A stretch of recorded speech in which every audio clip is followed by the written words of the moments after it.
사랑하는 우리 로고스 가족들, 한 주간 평안하셨나요?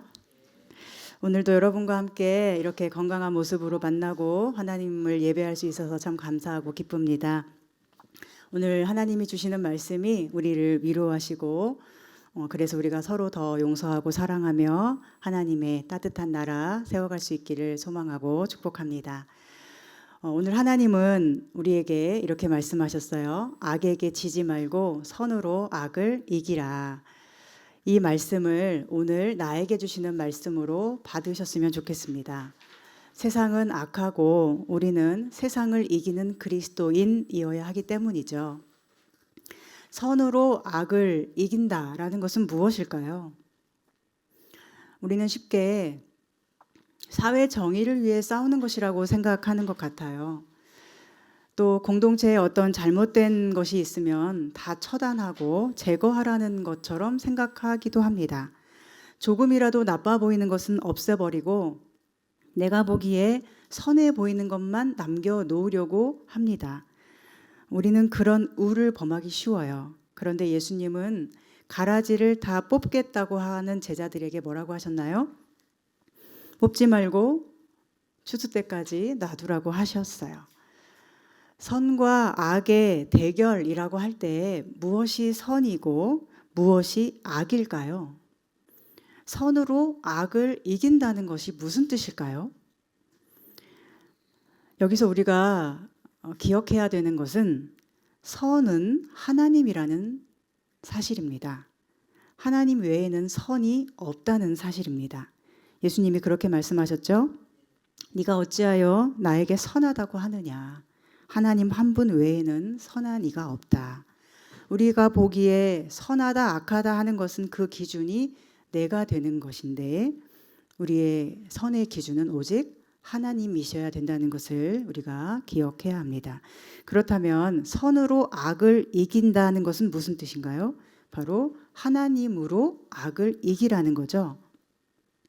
하나님으로 악을 이기라는 것은 또 무슨 뜻일까요? 하나님이라는 이름을 활용해서 예수님의 이름을 활용해서 예수의 이름으로 사탄아 물러가라 라고 하는 것일까요? 물론 악한 마귀를 대적할 때 우리는 예수 그리스도의 이름으로 사탄아 물러가라 할 수 있죠. 왜냐하면 사탄은 예수님을 가장 무서워하니까요. 예수님의 보혈이 이기지 못할 것은 없기 때문입니다. 얼마 전에 파묘라는 영화가 너무 이슈가 되다 보니까 목회자로서 나도 한번 봐야 되지 않나 해서 보게 됐는데 무슨 귀신의 힘이 그렇게 강하게 표현되어 있는지 여러분 보셨나요? 안 보신 분? 안 보셨어요? 보신 분도 계시고 안 보신 분도 계신데 거기 보니까 무당이 일단 나오고 MG 무당이라고 하더라고요. 그리고 묘자리 보는 사람 나오고 또 장의사 나오고 장로님이에요. 거기서 또 일본 귀신, 한국 귀신 나와서 서로 힘 대결을 계속하고 묘자리를 어디를 해야 이 저주를 안 받는다. 묘자리를 팠더니 거기서 귀신이 나와서 관련된 사람을 다 죽인다. 이렇게 우리나라 사람들이 흔히 빠져 있는 귀신의 세계를 거기서 묘사하고 있었어요. 사람들이 귀신 때문에 너무 힘들어하는 거예요. 그걸 보면서 계속 이런 생각이 들었어요. 아니 저때 예수님의 이름으로 물러가라 하면 될 텐데 왜 그렇게 못하지? 예수님이 모든 귀신보다 더 강하신 분인데 저렇게 귀신에 매여 산다고? 아, 예수님의 이름을 모르면 저럴 수 있구나 하면서 이 세상의 사고방식이 참 저차원적이라고 생각했습니다. 그 영화를 몇 명이 본 줄 아세요? 1,000만 명이 넘게 봤다는 걸 보니까 뭐 볼만한 분들은 다 본 건데 아, 정말 많은 사람들이 귀신의 세계에 사는구나 이런 것을 생각하게 됐어요. 그런데 선으로 악을 이긴다는 것은 이런 단순한 것만 의미하는 것은 아닙니다. 내가 아는 어떤 신앙에 대한 지식으로 또 다른 사람을 훈계하고 개조시키는 것도 아니에요. 선으로 악을 이긴다는 것은 하나님으로 악을 이긴다는 것인데 여기서 악을 이기실 하나님이 가진 힘은 무엇일까요? 악을 무릎 꿇게 하고 벌벌 떨게 하고 그 앞에서만이라도 네네네 알겠습니다 굴복시키는 힘일까요? 물론 마지막 날에 하나님은 그렇게 하실 것입니다. 모든 무릎이 예수 그리스도의 이름 앞에 꿇게 하시고 지금도 이미 모든 것은 예수님 앞에 복종해야만 살 수 있는 운명에 처해 있죠. 예수님을 믿지 않으면 이미 정죄를 받은 것, 심판을 받은 것이라고 예수님이 말씀하셨어요. 귀신들도 예수님의 이름을 알고 두려워 떤다고 하셨습니다. 그런데 사실은 가장 악한 것은 뭐냐면 바로 사람의 마음이에요. 맞아요. 그 악을 없애려고 하나님의 아들이 죽으신 거예요. 악한 마음을 태어나면서부터 가지고 있는 인간에게서 그 악을 제거하고 선하고 부드러운 마음을 주시려고 예수님이 십자가에 죽으신 것입니다. 우리 모두는 태생적으로 악합니다. 우리 속에는 끊임없이 악한 생각이 일어납니다. 악한 생각이 무엇입니까?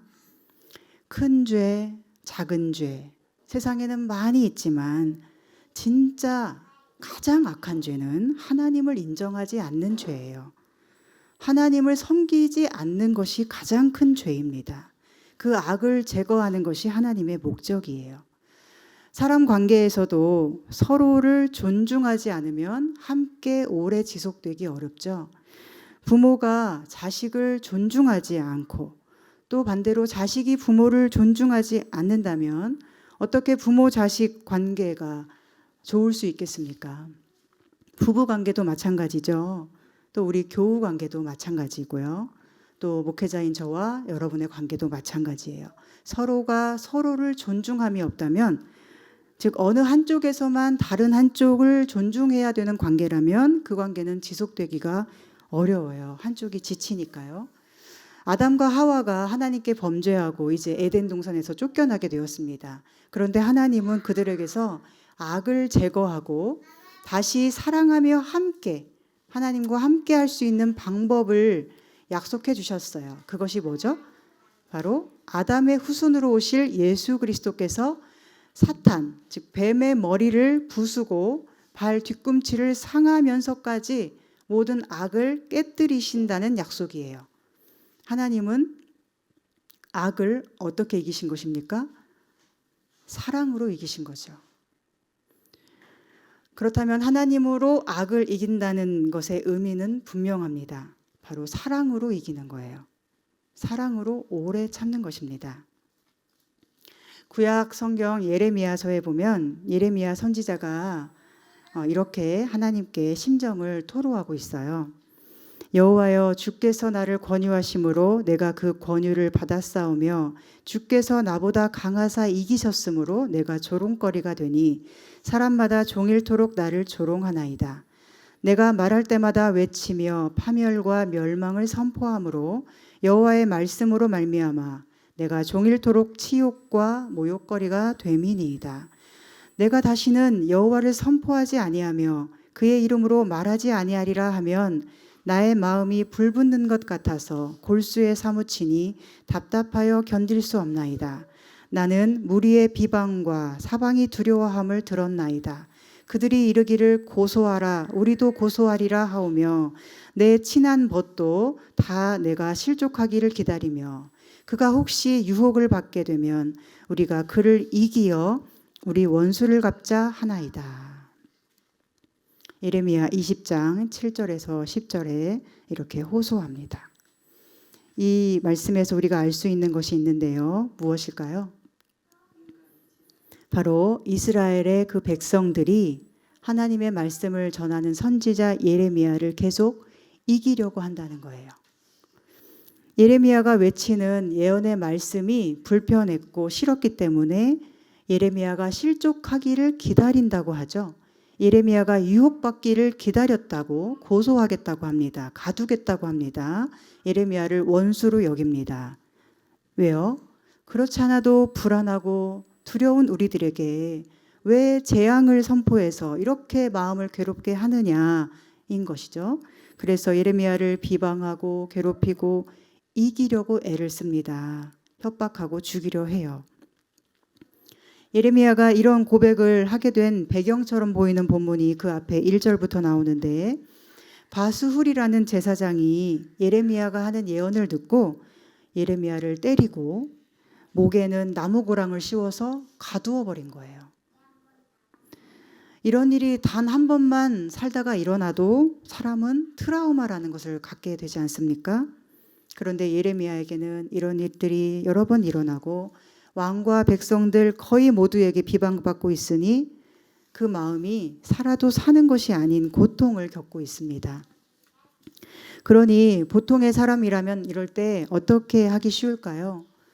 다수가 원하는 대로 입을 다물고 없는 사람처럼 조용히 아무 말 하지 않기를 선택하지 않겠습니까? 굳이 뭐하러 내가 분란을 만드는 당사자가 되고 싶겠어요. 누가 사람들 입에 오르내리는 그런 당사자가 되기를 원하겠습니까? 그런데 예레미야는 그렇게 하지 않았어요. 아니, 그렇게 하지 못했어요. 끝까지 포기하지 않고 하나님 말씀을 외쳤어요. 내가 다시는 여호와를 선포하지 않겠고 다시는 그의 이름으로 말하지 않겠다. 이렇게 다짐을 하면 마음이 불붙는 것 같아서 골수에 사무쳐 견딜 수가 없다는 거예요. 왜 그랬을까요? 왜냐하면 하나님께서 선지자를 이기셨기 때문이에요. 사랑을 계속 하게 하시는 것입니다. 하나님께서 선지자를 이기시니 선지자도 백성을 이깁니다. 그래서 예레미야는 답답하여 견딜 수 없는 고통 속에서도 말씀을 계속 선포하고 있습니다. 입을 막으려고 해도 계속 선포해요. 죽인다고 협박을 해도 계속 선포해요. 왜냐하면 하나님은 사랑이시기 때문에. 그 사랑으로 선지자를 통해 계속해서 완악한 백성들에게 하나님이 요청하시는 것입니다. 다시 돌아오라고. 내가 기다리고 있으니, 내가 너희를 사랑하고 있으니 다시 돌아오라고 하나님이 선지자를 이기시고 선지자가 백성을 이깁니다.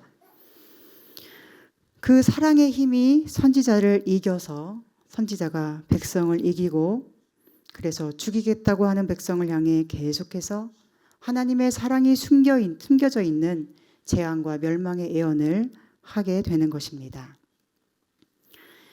여러분이 아마 잘 아실 만한 찬양 제이어스의 여호와께 돌아가자라는 찬양의 가사에 보면 이래요. 다 아시죠? 내 백성이 나를 떠나 돌아섰지만 내 사랑이 내 백성을 포기 못하니 내 모든 것 내어주고 나 그들을 얻으리라. 여호와께 돌아가자. 우린 돌아서도 그는 변치 않네. 여호와께 돌아가자. 우린 넘어져도 그 사랑 영원하네. 사랑은 오래 참고 자신을 내어주네. 서로 사랑할 때 세상은 주 보내. 사랑은 절대 지지 않네. 절대로 지지 않는 강력한 사랑으로 하나님께서 그 백성을 오래 참고 기다리신다는 것입니다. 이것이 선으로 악을 이기는 하나님의 방법이에요. 십자가에서 예수님이 죽으심으로 온 세상에 구원의 기회를 주셨고 다시 하나님의 동산에서 사랑하면서 살 수 있는 은혜를 우리에게 주셨습니다. 이것이 선으로 악을 이기는 것입니다. 그런데 우리가 살아가면서 선으로 악을 이기라고 할 때 참 어려운 명령처럼 보이죠. 왜냐하면 이 세상의 악은 너무도 강해 보이기 때문입니다. 여러분 영화나 드라마를 보면 어떻습니까? 악한 캐릭터들은 얼마나 잔인합니까? 악한 캐릭터들은 사람 목숨을 우습게 여기죠. 상대방과 싸우면 어떻게든 죽여놓거나 몸을 반쯤은 죽여놓죠. 꼼짝 못하게 하죠. 그런데 반대로 선한 캐릭터들은 어떤가요? 선하기 때문에 상대를 죽이지 않으려고 어떻게든 살리려고 하고 가능하면 크게 다치지 않게 하려고 조금 혼만 내줍니다. 그러니까 우리가 보기에 선은 악보다 너무 약해 보이고 선이 악을 이긴다는 것이 불가능하게 느껴지는 거예요. 이 세상의 정치나 권력의 세계를 봐도 그렇죠. 악한 자들은 그 악함으로 얼마나 뻔뻔합니까? 말도 금세 계속 바꾸고 크게 잘못한 일이 여러 개가 터져도 세상에 다 드러나도 끝까지 거짓말하면서 죄책감도 별로 없는 사람들을 보게 됩니다. 그러면서 다른 사람은 조금만 잘못해도 그것을 막 물고 늘어지는 거죠. 그런데 선하게 살려고 하는 자들은 어떻죠? 자신에게 조금만 더러움이 묻어 있는 것처럼 드러나도 그 더러움을 누군가 알게 되어 손가락질만 조금 해도 조금 먼지만 나와도 견딜 수가 없는 거예요. 왜냐하면 자신에게 너무 엄격하기 때문에. 그래서 이 세상에서 악은 너무 세 보이고 선은 너무 약해 보이죠. 우리가 쉽게 생각할 때 아주 악랄한 자에게 대항을 하면 내가 죽을 것 같잖아요. 그런데 선한 자에게는 함부로 대적해도 크게 다칠 것 같지가 않잖아요. 그러니 여러분이라면 누구 말을 더 잘 듣겠어요? 매 순간 선택의 기로에서 여러분은 어느 편에 서시나요? 힘들고 어렵더라도 하나님의 자녀인 우리는 선으로 악을 이기는 자 되기를 소망합니다. 특히 우리가 이겨야 될 악이 있어요. 그것은 다름 아닌 우리 안에서 끊임없이 솟아오르는 부정적인 생각입니다. 우리 내면에서는요, 가만히 두면 끊임없이 부정적인 생각이 흘러나오게 되어 있어요. 그 이유는 우리가 태생적으로 악인이기 때문이에요. 죄인이기 때문입니다. 여러분, 우리 아가들이 이렇게 소중하고 예쁘고 사랑스럽잖아요. 그런데 여러분도 아시죠? 인간은 원죄를 가지고 태어난 죄인이라는 것 말입니다. 이렇게 사랑스럽고 귀여운 아가들에게도요, 태어날 때부터 자기 뜻이 있고요, 자기 주장이 있고요, 그리고 하나님을 대적하여 자기 탑을 쌓으려고 합니다. 미운 4살, 미운 7살 이런 말을 하는데 이것은 사람이 원래 그런 존재이기 때문이지 특별히 그 아이가 이상해서나 부모의 잘못이 아닙니다. 우리 모든 사람은 다 죄인이어서 예수 그리스도의 십자가 은혜가 없으면 죄인으로 계속 살다가 죄인으로 영원히 형벌받아야 될 인생들이에요. 그렇죠? 그 악하고 돌처럼 굳은 마음을 제거하시고 선하고 부드러운 마음으로 하나님만을 사랑하고 섬기게 하는 것이 모든 크리스천 부모가 가장 잘해야 하는 일입니다. 세상이 추구하는 왜곡된 자존감을 뭘 해주면서 키워주는 부모가 되려고 할 게 아니라 우리 아이가 하나님을 섬기는 백성이 되도록 키우는 부모가 되어야 합니다. 고린도후서 10장 4절부터 5절 이렇게 말씀합니다. 우리의 싸우는 무기는 육신에 속한 것이 아니요 오직 어떤 견고한 진도 무너뜨리는 하나님의 능력이라. 모든 이론을 무너뜨리며 하나님 아는 것을 대적하여 높아진 것을 다 무너뜨리고 모든 생각을 사로잡아 그리스도에게 복종하게 하니. 우리 속에 끊임없이 내 중심의 사고방식이 솟아오르고 모든 생각 위에 부정적인 감정들이 지배하려고 할 때 그걸 이기는 것은 오직 하나님의 선하심 뿐입니다. 악에게 지지 말고 선으로 악을 이기셔야 합니다. 어떻게 이겨야 합니까? 이렇게 기도하셔야 돼요. 선하신 하나님께서 악을 이기시고 선하신 하나님께서 나를 이기셔서 내 속에 선하고 부드러운 마음을 심어주시고 이 모든 부정적인 감정과 생각들은 다 떠나가고 하늘의 지혜와 사랑과 용기와 능력만이 나를 다스리소서. 하나님이 나를 이겨달라고 기도하셔야 됩니다. 내 주장이 하나님을 이기게 하면 안 되고요. 하나님께서 나의 부정적인 감정과 생각을 다 이겨달라고 기도하셔야 됩니다. 하나님의 선하신 사랑이 나를 이기셔서 내가 그 선하심으로 악을 이길 수 있게 해달라고 기도해야 합니다. 오직 선하신 하나님의 사랑에 기대어 하나님의 은혜를 간구할 수 있어야 합니다. 얼마 전에 인스타그램을 보는데 거기 보면 릴스라는 짧은 영상들이 계속 추천되어서 나옵니다. 그리고 다 재밌어요. 호기심을 자극하는 영상들이죠. 제가 원래 그런 거를 좋아하는 사람이 아닌데 개척할 때 어떤 분이 교회 홍보를 요즘은 인스타그램으로 무조건 해야 된다. 젊은 분들은 다 그렇게 인스타그램으로 교회를 찾는다. 그래서 적극 추천으로 제가 거기에 어쩔 수 없이 가입을 했었어요. 별로 지금 활동을 잘 못하는데 그래도 그 덕분에 지금 우리 교회 아가 중 한 명이 평소에 주중에 어떻게 지내는지를 그 아빠가 올려주셔서 볼 수 있어서 참 좋아요. 앞으로 교회 홍보로도 잘 활용될 수 있는 방법이 있기를 바라고 있죠. 어쨌든 그 릴스를 보다가 금쪽 같은 내 새끼라는 프로그램을 짧게 편집한 영상이 나왔어요. 보니까 한 엄마가 아이를 양육하면서 스트레스가 매우 극심해요. 아이는 둘인 것 같았는데 제가 본 장면은 둘째가 생떼를 쓰면서 계속 칭얼대고 울고 짜증내고 하니까 엄마가 야! 이렇게 소리를 지르고, 지금 작게 말한 겁니다. 엄청 크게 하는 거예요. 그만해, 좋은 말로 할 때 이렇게 하는 거예요. 좋게 말할 때 하지 말라고 했지? 이렇게 다그치는 거예요. 어디서 많이 들어본 소리인가요?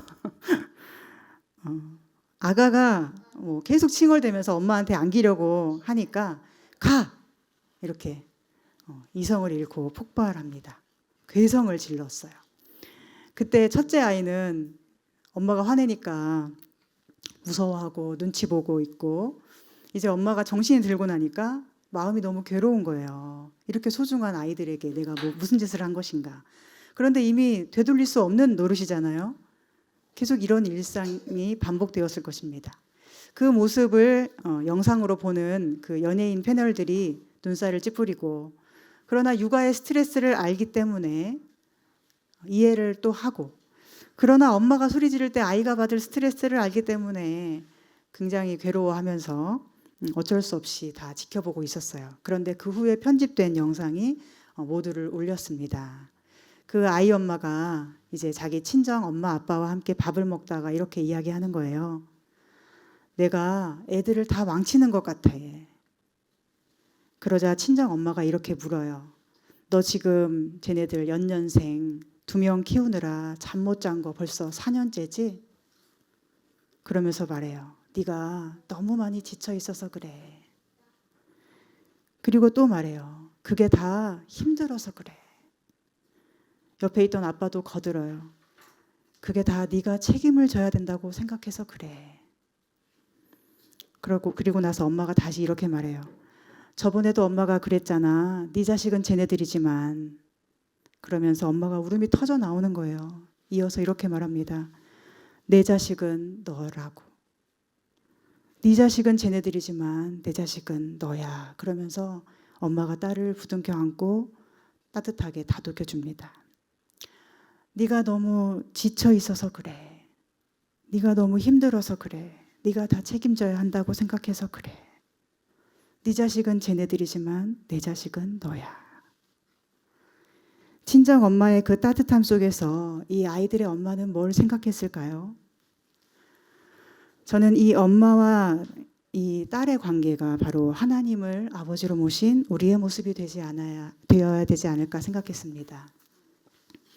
자식이 생떼 쓰고 악을 쓰고 계속 우는 소리로 마음을 시끄럽게 할 때 따뜻한 엄마의 말 한마디, 그리고 엄마의 포근한 품에 안겨서 내가 얼마나 우리 엄마의 사랑받는 딸이고 우리 아빠의 귀중한 딸인지 알 수 있다면 내 마음 시끄럽게 하는 내 자식들 이전보다 더 여유롭게 따뜻하게 품을 수 있지 않겠습니까?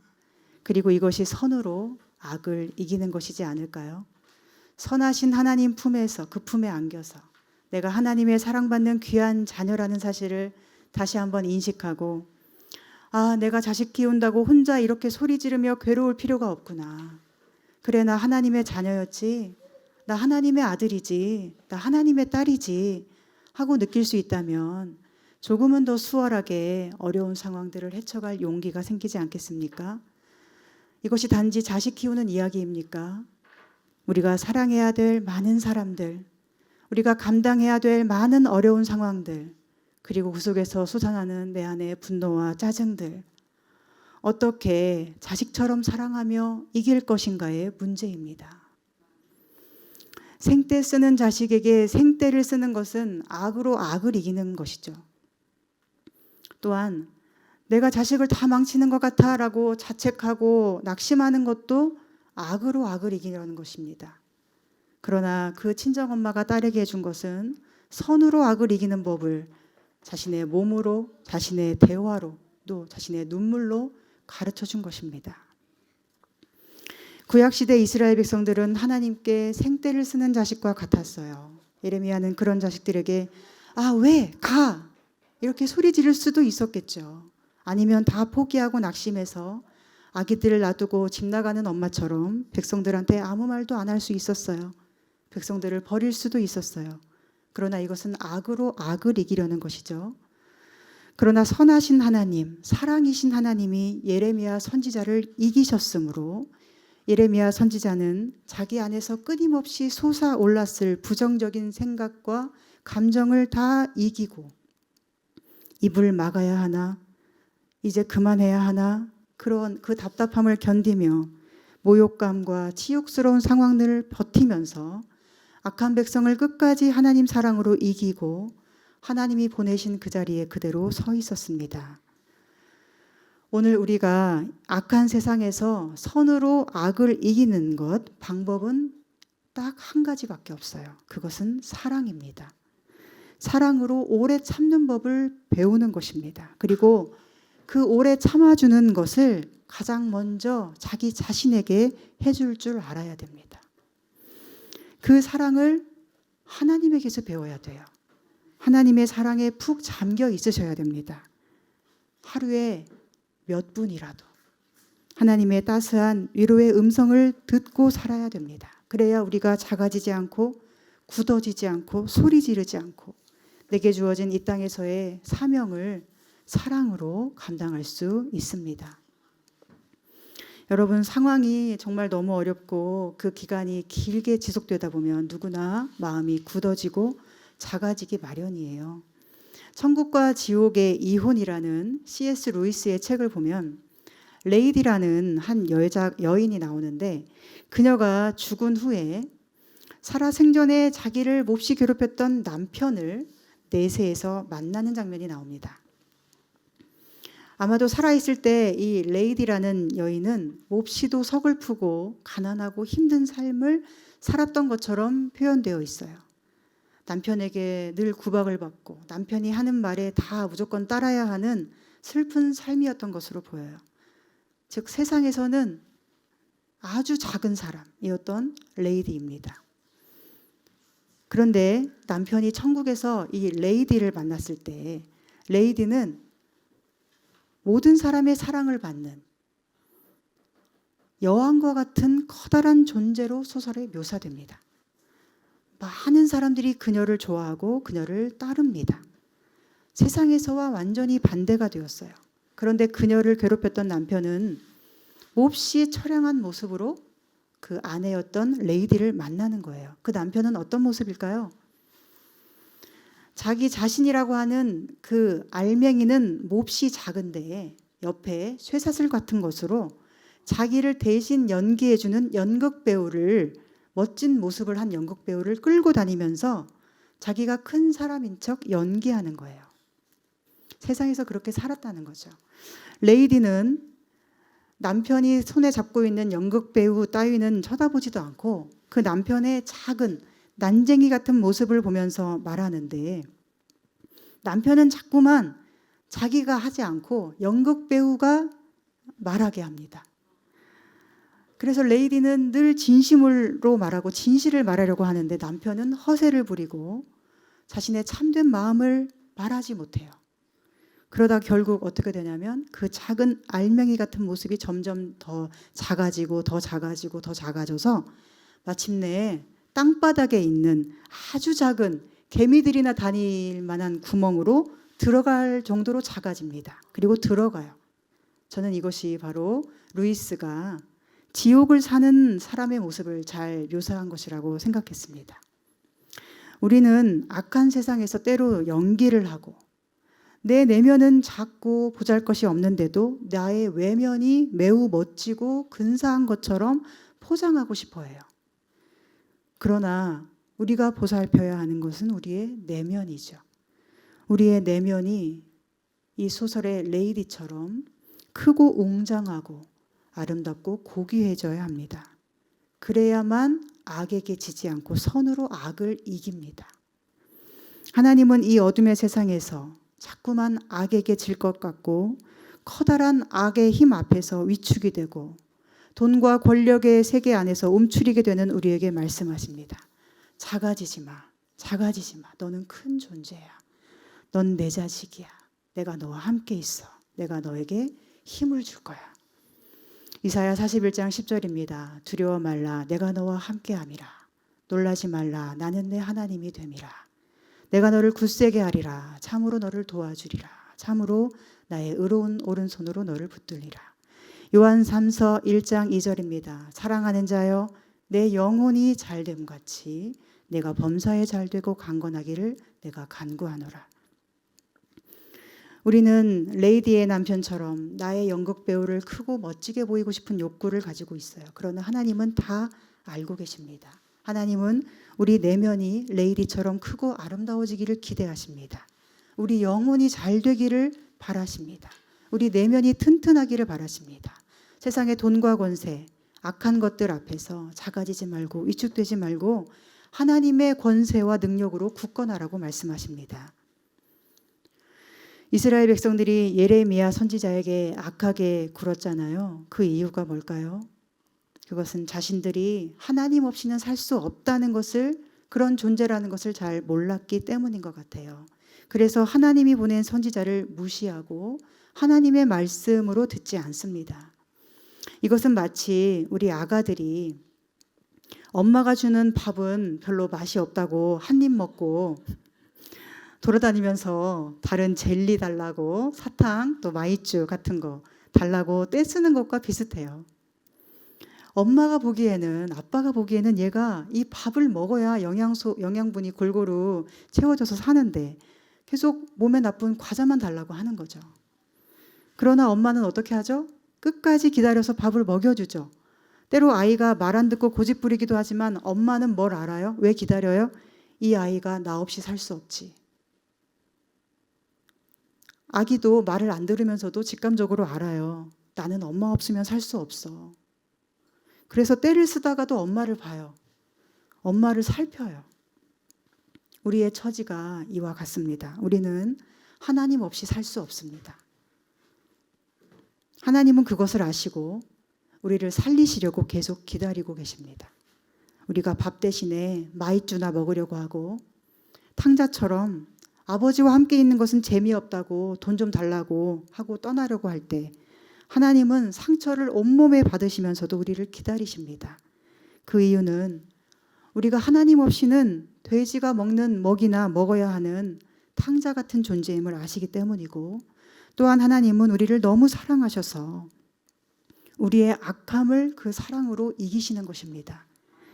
그리고 선지자는 그 마음을 알기 때문에 고통을 당하면서도 오래 참고 견디며 하나님을 바라보는 것입니다. 저는 우리가 선으로 악을 이기기 위해서 하나님의 이 마음을 알기를 소망합니다. 그리고 혹시 내가 엄마 없으면 죽는다는 것을 모르는 아이처럼 살지 않는지를 돌아봤으면 좋겠어요. 내가 하나님 없이는 살 수 없는 존재임을 잘 모르고 내 마음의 지향이 하나님보다 세상을 더 향해 있지 않은지를 늘 돌아보기를 소망합니다.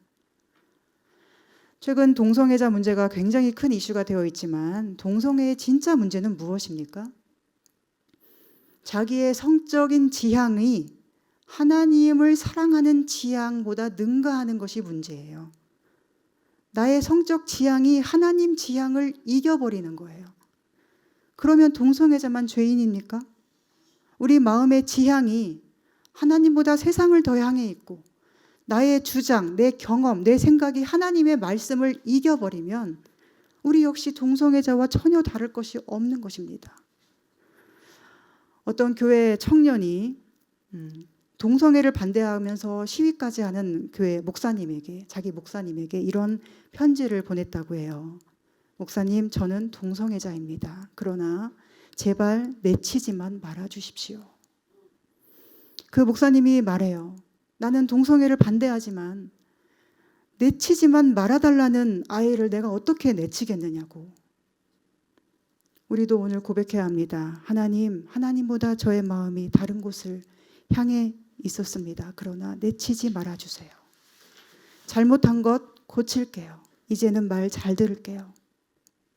이것이 돌아온 탕자의 고백입니다. 하나님은 이 고백을 받으시고 위로해 주십니다.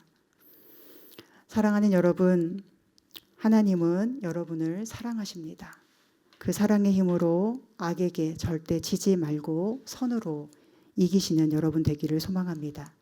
악한 세상 속에 절대로 작아지거나 위축되지 마시고 하나님이 함께 하시는 내 내면의 강인함으로 모든 악을 품고 끝까지 사랑하며 승리하는 우리 모두 되기를 간절히 소망하고 축복합니다. 기도하겠습니다. 하나님, 절대로 지지 않는 하나님의 사랑이 오늘 우리를 감싸주시기 때문에 우리는 이 악하고 어두운 세상에서도 작아지지 않고 위축되지 않고 주님의 그 큰 사랑의 힘으로 모든 악을 이길 수 있음을 믿고 감사합니다. 우리 마음의 지향이 항상 하나님을 향하게 하셔서 하나님의 사랑받는 자녀임을 늘 기억하게 해주시고 그 사랑으로 우리를 아프게 하는 모든 것을 향해 사랑을 전할 수 있는 주님의 심장 품고 살게 해주시옵소서. 예수님의 이름으로 기도합니다. 아멘.